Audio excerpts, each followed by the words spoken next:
Hi, I'm here today with Scott Powers of State Street Global Advisors. Hi Scott, thanks for talking to me today. Hi Kalpana. Scott, there's so much regulation in this industry. I'm just wondering, how do you as a global firm deal with this? Well, we operate in 29 countries around the world now, with roughly a third of our $2 trillion in assets outside of North America. So we obviously are subject to regulatory oversight in all of those markets. The way we approach it is to have a common platform and a common view of our product development, our product management. So we have global standards, but at the same time we're very local. So we have local people on the ground in those markets that understand the regulatory requirements, understand clients' needs. So it really is a balancing act between being a global company but acting locally in those local markets. Sure. Do you feel the fund management industry is over-regulated, far too much red tape? So it's certainly it's a balancing act. We've had issues in the past, and those issues have largely stemmed from the point of sale. So just more disclosure, more transparency, quite frankly lower costs, or a disclosure of those costs, I think is really the way the regulators should be aiming, and I'm very supportive of that.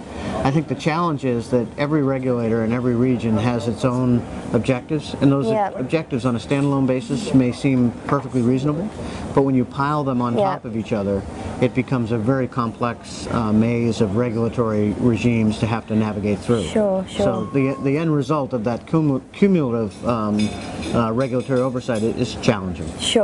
I just want to swing you to the subject of ETFs. Do you feel that synthetic ETFs are the next big disaster? So we're the second biggest player in the world in the ETF market with our Spider brand of ETFs. We today are all in the physical replication side, so we don't have any synthetic ETFs. But there are certain asset classes, whether it's currency or commodity, that you have a difficult time accessing through the physicals market, and so synthetic ETFs are a way to gain that exposure. I think the issue around synthetic ETFs and the question, are they a disaster waiting to happen, is around counterparty risk, because the typical synthetic ETF is a swap-based product, and you have counterparty exposure to the swap.